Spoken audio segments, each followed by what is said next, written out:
नमस्कार, स्वागत है न्यूज 21 में। हनुमानगढ़ के सोनड़ी गांव के भारतीय सैनिक रामरतन ढील भारतीय सेना की 14 जाट रेजिमेंट ने अपनी 14 वर्षों की देश सेवा करने के बाद कुशल पूर्वक सेवानिवृत्त होकर गांव पहुंचे, जहां ग्राम वासियों ने उनका जोरदार स्वागत किया। फौजी रामरतन 27 फरवरी 2001 में भारतीय सेना में भर्ती हुए थे। फौजी के इंतजार सैकड़ों देश प्रेमी माला, पुष्प और गुलाल लेकर स्वागत के लिए इंतजार में खड़े हैं। स्वागत का सिलसिला सुबह 8 बजे से लेकर दोपहर 3 बजे तक चलाता रहा। हनुमानगढ़ से विनोद चौधरी की रिपोर्ट। चाकसू कस्बे के फागी रोड स्थित पीपली के गट्टे के पास बीती देर रात एक चलती कार में अचानक आग लग गई। आग से कार जलकर खाक हो गई और कार चालक मामूली रूप में से झुलस गया। बाद में दमकलों की सहायता से आग पर काबू पा लिया गया और कार चालक को अस्पताल में भर्ती कराया, जहां से उसे रेफर किया गया। सूचना पर चाकसू पुलिस मौके पर पहुंची और दमकल को बुलाया। 2 दमकलों की मदद से आग पर काबू पाया गया, लेकिन तब तक कार पूरी तरह कबाड़ में तब्दील हो चुकी थी।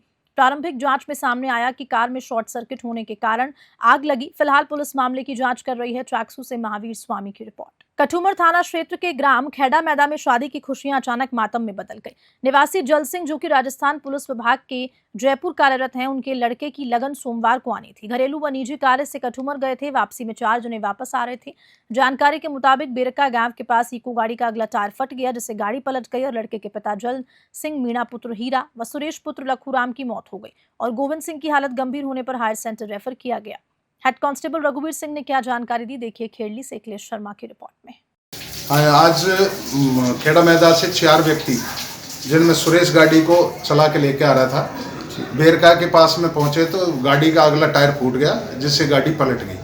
पलटने से 4 जख्मी हो गए, जिनमें 2 यहाँ पर डॉक्टर साहब ने चेक करने पर 2 की मृत्यु बता दी। एक तो जल सिंह हीरा मीणा, उम्र 57 साल। दूसरा है सुरेश लखूराम जाट, इनकी 2 की मौत हो गई और गोविंद राम को बाद उपचार उसको रेफर कर दिया, जो हाई सेंटर रवाना कर दिया है। एक के है जो हुक्म सिंह, उसके कम चोट थी, उसको उपचार देकर छुट्टी कर दी गई है।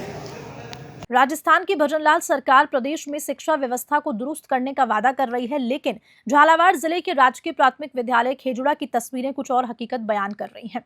मनोहर थाना ब्लॉक का राजकीय प्राथमिक विद्यालय खेजुड़ा गांव का ये सरकारी स्कूल है। जमीन पर बैठे बच्चे, हाथों में किताब और सिर पर खुला आसमान। ये तस्वीर ये बताने के लिए काफी है कि यहाँ के सरकारी स्कूल में बच्चे किन हालातों में शिक्षा ग्रहण कर रहे हैं। इस बारे में स्थानीय लोगों का कहना है कि 30 साल पुराने इस स्कूल की हालत बेहद जर्जर हो चुकी है। इस कारण यहाँ कभी भी एक बड़ा हादसा हो सकता है, लेकिन शिक्षा विभाग के अधिकारियों को इसकी कोई परवाह नहीं है। स्थानीय ग्रामीणों ने मामले पर क्या कहा, देखिए इस रिपोर्ट में। ओम प्रकाश नागर। ओम प्रकाश जी, ये गांव के बच्चे स्कूल में बच्चे खुले आसमान के नीचे, पेड़ के नीचे पढ़ाई करते, क्या कारण है? स्कूल में क्यों नहीं रहा है? अब तो स्कूल की हालत तो आपने देख ही ली है, बिल्कुल जर्जर अवस्था में है पूरा स्कूल, है ना। जगह जगह प्लास्टर टूट रहा है, जगह जो मान लो अगर किसी दिन खुदा न खास्ता भगवान ऐसी ना करे पर कोई बात हो जाए, मान लो स्कूल की एक कोना ही गिर जाए, बच्चों पे पड़ जाए, कोई बच्चों को हानि हो जाए इससे, तो उसका जिम्मेदार कौन है? सर सरकार इसकी ओर ध्यान नहीं दे रही है। कोई ध्यान, मैंने खुद एमएलए साहब को बताया इस बारे में एक बार, सर हमारे गांव में स्कूल की तो जर्जर व्यवस्था है, तो क्या देंगे, ध्यान देंगे, पर कोई, अब देखो खुद गुरुजी ने आगे बात पहुंचा दी है, कोई ध्यान ही नहीं दे रहा, तो अब इसमें तो हम तो क्या कर सकते हैं। अब क्या मांगे आपकी सरकार से? भाई हमारे तो यही मांगे कि भाई जितनी जल्दी हो सके उतनी जल्दी स्कूल का नया नवीनीकरण हो जाए, और क्या।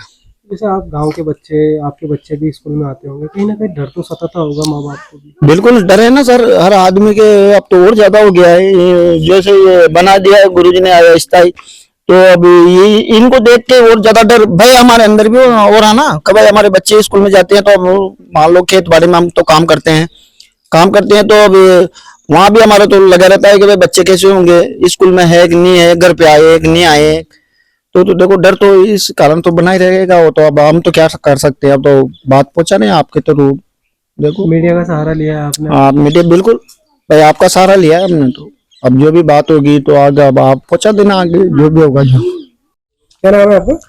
घनश्याम लोधा। आप यहाँ स्कूल में कौन सा पढ़ते? एसएमसी अध्यक्ष सर।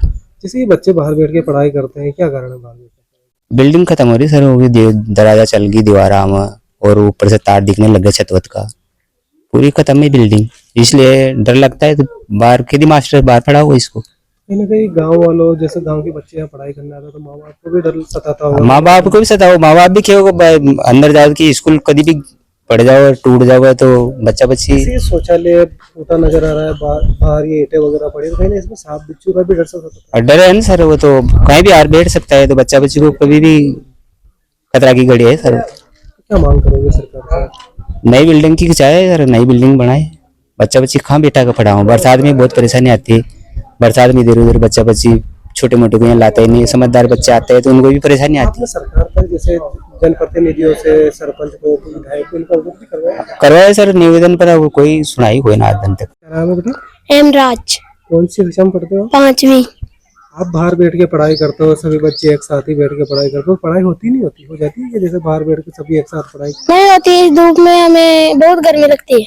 बहुत गर्मी लगती है। हाँ। तो बारिश में भी पानी की वजह से परेशानी आती होगी आपको? हाँ आती है।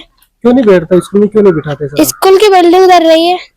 जगह जगह टूट रही है। हाँ अच्छा, तो डर तो लगता होगा स्कूल में आते हाँ हुए। बहुत लगता है। तो सरकार से क्या मांग करोगे आप? सरकार से निवेदन है कि हमारा स्कूल दोबारा से बने। नया बनवाया जाए। हाँ तो कहीं ना कहीं परेशानी तो आती है, घर वाले भी डर के भेजते होंगे आप। हाँ। नीमराना उपखंड क्षेत्र के माजरी कला कस्बे में देर रात बहरोड साइड से रोडवाल ईंट भट्टे की तरफ जा रहे तूड़े से भरा ट्रक कस्बे में प्रवेश करते ही पलट गया। हादसे में हालांकि चालक को चोट नहीं आई है। ग्रामीणों का कहना है कि निर्माणाधीन एजेंसी के द्वारा निर्माण कार्य में लापरवाही से कार्य किया जा रहा है। ग्रामीणों की मांग है कि डिवाइडर निर्माण करने के लिए एजेंसी के द्वारा रोड पर सांकेतिक लगाई जाए और डिवाइडर ऊंचा किया जाए, जिससे हादसे पर कंट्रोल हो सके। दूसरी ओर मामले को लेकर ब्रजपाल कंस्ट्रक्शन के प्रोजेक्ट मैनेजर राम बिहारी गौतम का कहना है कि हमारा कार्य जारी है, जहां निर्माण कार्य हो रहा है वहां पर संकेतिक लगाए गए। हमारे द्वारा रोड का निर्माण उच्च क्वालिटी से किया जा रहा है, हमारे द्वारा बढ़िया क्वालिटी का रोड बनाया गया है। नीमराना से सुनील प्रजापत की रिपोर्ट। नीमराना राष्ट्रीय राजमार्ग संख्या 48 पर जनकसिंहपुरा गांव के पास एक अज्ञात व्यक्ति का शव मिलने का मामला सामने आया। एएसआई सतीश यादव ने बताया कि मौके पर एम्बुलेंस बुलाकर शव को शिनाख्त के लिए सीएचसी नीमराना की मोर्चरी में रखवाना दिया। पुलिस आसपास के होटल्स ढाबे के मालिकों से जानकारी जुटाने में लगी हुई है। मृतक व्यक्ति कहीं किसी होटल पर कार्य करता हो जिससे पहचान हो सके। नीमराना से सुनील प्रजापत की रिपोर्ट। अलवर के नौगवा थाना इलाके में रघुनाथगढ़ के पास तेलिया का बास में पुलिस की दबिश के दौरान 1 महीने की बच्ची की मौत के मामले में रविवार को तूल पकड़ लिया है। परिजनों का आरोप है कि दबिश के दौरान पुलिसकर्मी ने चारपाई पर सो रही बच्ची अलसिबा पर पैर रख दिया, जिससे उसकी मौत हो गई। नाराज परिजनों ने अलवर पहुंचकर एसपी आवास का घेराव किया और पुलिसकर्मियों पर कार्रवाई की मांग उठाई। इस पर एसपी संजीव नैन ने 2 हेड कांस्टेबल और 3 कांस्टेबल को लाइन हाजिर किया। 2 पुलिसकर्मियों के खिलाफ पुलिस थाना नौगवा में नामजद मामला भी दर्ज किया गया। इस मामले की जांच उद्योगनगर थानाधिकारी भूपेंद्र चौधरी को सौंपी गई है। अलवर से हेमंत जैमन की रिपोर्ट। बीकानेर के पीबीएम अस्पताल परिसर में पिछले कई दिनों से हो रही चोरियों के मुख्य अपराधी को नाइट ड्यूटी कांस्टेबल और ट्रॉमा सेंटर की गार्ड की सतर्कता और सूझबूझ से पकड़ने में सफलता मिली। ये मामला शनिवार देर रात का, जब अस्पताल परिसर में चोरी करने की नीयत से घूम रहे एक संदिग्ध व्यक्ति को ड्यूटी पर तैनात सुरक्षा कर्मियों ने पकड़ लिया। घटना की सूचना मिलते ही सुरक्षा प्रभारी बाग सिंह और अन्य नाइट गार्ड भी मौके पर पहुंच गए। सभी ने मिलकर आरोपी को काबू में किया और उसकी तलाशी ली, जिसमें चोरी करने के औजार बरामद हुए। सफलता के बाद सुरक्षा कर्मियों की मुस्तैदी और सतर्कता की सराहना की जा रही है। अस्पताल प्रशासन ने कांस्टेबल गणेश्वराम, सुरक्षा प्रभारी बाग सिंह और सुरक्षा गार्ड की त्वरित कार्रवाई की प्रशंसा की। वहीं पुलिस आरोपी से गहन पूछताछ कर रही है ताकि उसके अन्य साथियों या फिर किसी संगठित गिरोह के बारे में जानकारी जुटाई जा सके। बीकानेर से लोकेश भौरा की रिपोर्ट। डूंगरपुर जिला कलेक्टर अंकित कुमार सिंह की अध्यक्षता में कलेक्ट्रेट में ईडीपी सभागार में साप्ताहिक समीक्षा बैठक आयोजित की गई। इस बैठक में पेयजल आपूर्ति, जल जीवन मिशन के कार्य, पीएम सूर्य घर बिजली कनेक्शन, फार्मर रजिस्ट्रेशन, मंगला पशु बीमा योजना में रजिस्ट्रेशन, अपार आईडी के रजिस्ट्रेशन सहित समस्त विभागों की कार्य प्रगति की जानकारी लेते हुए आवश्यक निर्देश दिए गए। इस बैठक में अतिरिक्त जिला कलेक्टर दिनेश चंद्र धाकड़, मुख्य कार्यकारी अधिकारी हनुमान सिंह राठौर, उप वन संरक्षक रंगास्वामी, उपखंड अधिकारी डूंगरपुर सहित समस्त जिला स्तरीय अधिकारी उपस्थित रहे। डूंगरपुर से सादिक अली की रिपोर्ट। डूंगरपुर शहर का एक रियासतकालीन तालाब लंबे समय से अपने अस्तित्व को खोता जा रहा है। तालाब के पास रिहायशी आबादी के लोग प्राचीन तालाब के अस्तित्व को बचाने की जद्दोजहद में लगे हुए हैं, तो जागरूक लोगों की शिकायतों के बाद भी नगर परिषद कुंभकर्ण नींद से जागने को तैयार है। दिन रात असामाजिक तत्व ऐतिहासिक तालाब की सीमाओं को बेतरतीब ढंग से मलबा डालकर काम कर रहे हैं। किसी जमाने के ये पातेला तालाब पानी से भरा होता था। लोग इसमें स्नान, कपड़े धोना आदि दैनिक कार्यों को पूरा किया करते थे। पातेला तालाब जो कि आसपास निवास कर रहे लोगों की माने तो सुबह से लेकर रात तक ट्रैक्टर भर भरकर असामाजिक लोगों द्वारा यहां मलबे को लेकर डाला जा रहा है। जागरूक लोगों ने बताया कि तालाब के अस्तित्व को बचाने के लिए नगर परिषद में जिम्मेदार लोगों को कई बार शिकायत की, लेकिन जिम्मेदारों ने तालाब के अस्तित्व को बचाने के लिए अब तक सकारात्मक दिलचस्पी नहीं दिखाई। तालाब के अस्तित्व के लिए जागरूक लोग अब भी संघर्ष करने को लाचार और बेबस दिखाई दे रहे हैं। डूंगरपुर से सादिक अली की रिपोर्ट। प्रतापगढ़ में नगर परिषद की ओर से आयोजित किए जा रहे महाशिवरात्रि मेले में चल रही 2 दिवसीय कुश्ती प्रतियोगिता का समापन हो गया है। विभिन्न भार वर्गों में बेहतरीन प्रदर्शन करने वाले पहलवानों को सम्मानित किया गया और साथ ही विशेष खिताब भी प्रदान किए। सभापति रामकन्या गुर्जर ने बताया कि 2 दिवसीय कुश्ती प्रतियोगिता के दूसरे और अंतिम दिन फाइनल मुकाबले खेले गए, जिसमें 25 से लगाकर 60 किलो भार वर्ग में अलग अलग मुकाबले हुए। अटल रंगमंच पर आयोजित कुश्ती के इन मुकाबलों को देखने के लिए बड़ी संख्या में शहर के लोग उपस्थित रहे। सभी विजेता पहलवानों को बीजेपी नगर अध्यक्ष उत्सव जैन, पार्षद अमित जैन सहित जनप्रतिनिधियों ने पारितोषिक प्रदान किए। इस दौरान व्यायामशाला संचालकों का भी अभिनंदन किया गया। प्रतापगढ़ से तेजकरण राठौर की रिपोर्ट। प्रतापगढ़ कृषि उपज मंडी में सोमवार को सरसों की बंपर आवक देखने को मिली। अवकाश के बाद मंडी खुलते ही किसान बड़ी संख्या में अपनी उपज लेकर पहुंचे, जिससे मंडी परिसर में भारी भीड़ जमा हो गई। मंडी के बाहर वाहनों की लंबी कतारें लग गई और दोनों ओर करीब 500 मीटर तक जाम की स्थिति बन गई। किसान सुबह से ही अपनी ट्रॉलियों और पिकअप वाहनों में भरकर सरसों लेकर मंडी पहुंचे, लेकिन अधिक भीड़ के कारण उन्हें अपनी बारी का इंतजार करना पड़ रहा है। मंडी प्रशासन के मुताबिक इस बार सरसों की पैदावार अच्छी हुई है, जिससे किसान अपनी उपज बेचने के लिए उत्साहित हैं। हालांकि भारी आवक के कारण मंडी में जगह की कमी हो गई है। प्रतापगढ़ से तेजकरण राठौर की रिपोर्ट। आज अवकाश के बाद मंडी ओपन हुई है। बड़ी संख्या में किसान मंडी में माल लेकर पहुंच रहे हैं। मंडी प्रशासन द्वारा किसानों को अव्यवस्था न हो, इसके लिए सभी व्यवस्थाएं चाक चौबंद कर रखी है और व्यापारियों को नीलामी समय से प्रारंभ करने और माल नीलामी के बाद तुरंत प्रभाव से उठाने के निर्देश दिए गए हैं। किसानों को किसी प्रकार की परेशानी हो, इसके लिए मंडी समिति ने पूरी व्यवस्था कर रखी है।